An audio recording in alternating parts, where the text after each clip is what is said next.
Qatar की अदालत ने भारतीय बहरिया के 8 साबिक एहलकारों को सजाए मौत सुना दी। भारतीय वजारत खारजा ने सजाओं की तस्दीक कर दी।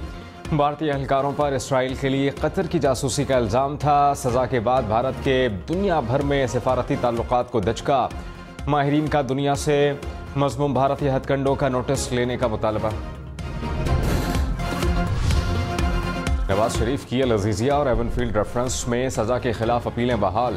इस्लामाबाद हाई कोर्ट ने फैसला सुना दिया। चीफ जस्टिस आमिर फारूक और जस्टिस मियां गुल हसन औरंगजेब ने केस की समाअत की। जमानत के हवाले से तफसीली फैसला बाद में जारी किया जाएगा। नवाज शरीफ अदालत पेशी के बाद अदालत से वापस रवाना हो गए।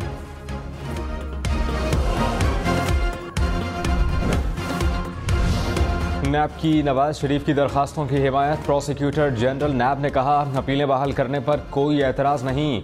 पहले भी बता चुके हैं नवाज शरीफ को गिरफ्तार नहीं करना चाहते। अदालत में हुबूरी रिलीफ से इत्तेफाक किया। मीडिया पर तासुर गया कि जैसे नैब ने सरेंडर कर दिया, ऐसा नहीं है। जस्टिस मियां गुल हसन औरंगजेब ने कहा, क्या आप फैसले के हक में दलाइल देंगे? प्रोसिक्यूटर जनरल बोले, शवाहिद का जायजा लेकर अदालत में मौके इख्तियार करेंगे।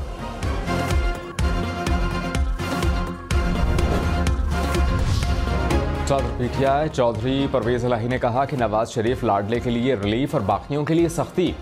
5 माह से हम जमानत पर हैं, फिर भी तंग किया जा रहा है। हमने हमेशा इदारों और अदालतों का एहतराम किया। शरीफों ने हमेशा जजिस के खिलाफ बातें की। स्पेशल इंसाफ का क्या सिर्फ शरीफों का हक है? इंसाफ तो वो है जिसको अवाम तस्लीम करें।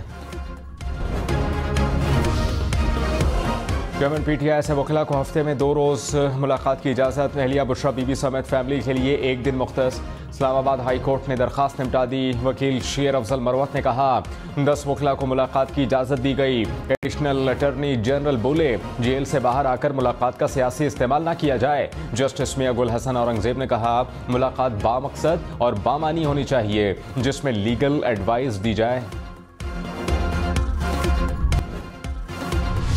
निगरान वज़ीर आज़म अनवारुल हक काकड़ से अमरीकी सफ़ीर डोनाल्ड ब्लूम की मुलाकात। 2 तरफ़ा अमूर पर बातचीत। तर्जुमान अमरीकी सफारत खाने के मुताबिक मुलाकात में आम इंतख़ाबात के इनेक़ाद और इलाक़ाई अमूर भी ज़ेर बहस आए। अफ़गान शहरियों की अमरीका मुंतकिली पर भी तबादला ख्याल। इंतख़ाबात मुलतवी होने का कोई इम्कान नहीं। इलेक्शन कमीशन का सदर ममलिकत डॉक्टर आरिफ अलवी के बयान पर रद्द अमल। कहा कि हल्का बंदियों का पहला मरहला मुकम्मल हो चुका। 30 नवंबर को हल्का बंदियों की हतमी फहरिस्त शाया हो जाएगी। हतमी अशात के बाद इंतखाबात के शेड्यूल में ऐलान किया जाएगा। इसमें किसी भी किस्म का कोई इबहाम नहीं। सदर के बयान से तासुर गया कि शायद इलेक्शन मुलतवी हो जाएंगे। पीपल्स पार्टी का एक बार फिर इंतखाबात की तारीख देने का मुतालबा। साबिक वज़ीर आला मुराद अली शाह ने कहा, सिंध के अवाम निगरान हुकूमत की वजह से मुश्किलात का शिकार हैं। निगरान हुकूमत का दौरानिया बढ़ा तो मसाइल पैदा होंगे। शफाफ इलेक्शन मसाइल का हल है। जनवरी के आखिर की तारीख दे दें तो बेचैनी ख़त्म हो जाएगी। सर्दियों में घरों में गैस 8 घंटे आएगी। निगरान वज़ीर तवानाई मोहम्मद अली ने कह दिया, गैस की कीमतों में इजाफे का तनूर वालों पर असर नहीं होगा। गैस की कीमत बढ़ने से गर्दिशी खर्च नहीं बढ़ेगा। महंगी गैस लेकर सस्ती नहीं दे सकते। जो हालात हैं, लगता है कि घरों को एलपीजी पर शिफ्ट होना होगा।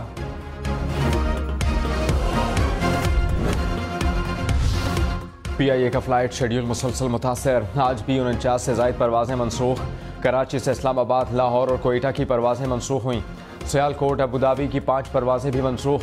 तर्जुमान पाकिस्तान इंटरनेशनल एयरलाइंस ने कहा कि 2 हफ्तों से अपना मामूल का ऑपरेशन मुअत्तल कर रखा है। ईंधन की दस्तयाबी को मद्देनजर रखकर परवाजें चलाई जा रही हैं।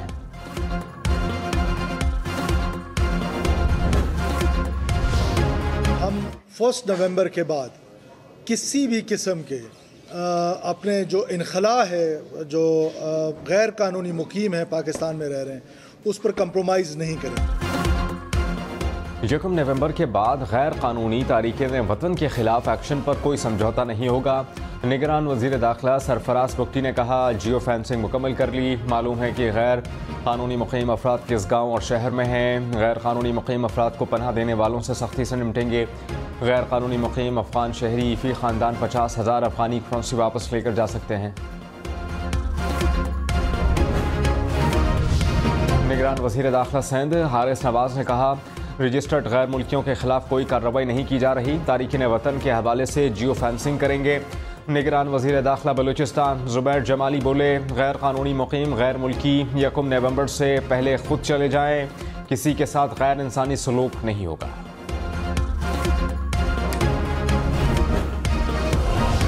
डॉलर एक बार फिर 280 रुपए से महंगा। इंटरबैंक में कीमत में 21 पैसे इजाफा हुआ। स्टॉक मार्केट में उतार चढ़ाव। 100 इंडेक्स में 8 पॉइंट का मामूली इजाफा। सोना फी तोला 3000 रुपए महंगा। कीमत 2,11,000 रुपए से बढ़ गई। तर्जुमान नून लीग मरियम औरंगजेब ने कहा, आज इस नाइंसाफी के खात्मे की तरफ पेशरफ्त हुई जिसका पाकिस्तान 7 साल से शिकार था। उस नाइंसाफी से मुल्क आज बहरानों से घिरा हुआ है। जैसे जैसे नाइंसाफी का खात्मा होगा, मुल्क फिर से तरक्की और खुशहाली की तरफ गामजन होगा, जिसका आगाज नवाज शरीफ की क़यादत में ही हुआ था। रहनुमा PTI डॉक्टर यास्मीन राशिद ने कहा कि इलेक्शन नहीं सिलेक्शन हो रही है। सज़ा याफ्ता को इंतखाबात के लिए बाहर से लाए लेवल प्लेइंग फील्ड का मतलब है कि इलेक्शन लड़ने वाला बाहर हो। नवाज शरीफ मेरे खिलाफ इंतखाबात लड़कर दिखाएं। उमर सरफराज चीमा बोले, जब मैं घर में था इन केसेस में गिरफ्तार किया गया। PTI छोड़ना होती तो तभी छोड़ देते।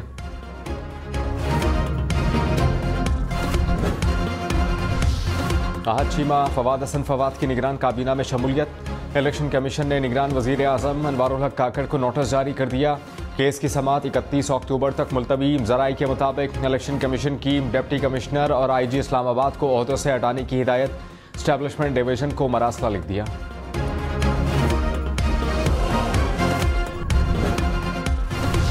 इस्तेहकाम पाकिस्तान पार्टी को औकाफ का इंतखाबी निशान अलॉट।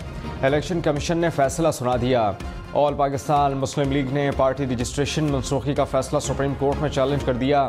इंतखाबी निशान औकाफ भी वापस करने की इस्तदा कर दी। चौधरी परवेज इलाही शुगर मिल कोटा केस में डिस्चार्ज। लाहौर की अदालत ने फैसला सुना दिया। कहा, परवेज इलाही के खिलाफ रिकॉर्ड पर कोई मटीरियल मौजूद नहीं। पंजाब असम्बली में गैर कानूनी भर्तियों के केस में फैसला महफूज। एंटी करप्शन की परवेज इलाही के जिस्मानी रिमांड की इस्तदा। फ़लस्तीनियों के हक़ खुद इरादियत की हिमायत जारी रखेंगे। तर्जुमान दफ्तर ख़ारजा ने कहा, हमारा फ़लस्तीन से मुताल्लिक मौक़िफ़ तब्दील नहीं हुआ। पाकिस्तान गज़ा में सीज़ फायर के हक़ में है। दुनिया को ये बावर कराने की ज़रूरत है कि गज़ा में इंसानी बुनियादों पर इमदाद पहुँचे। फ़लस्तीनियों की हालत ज़ार पर तशवीश है।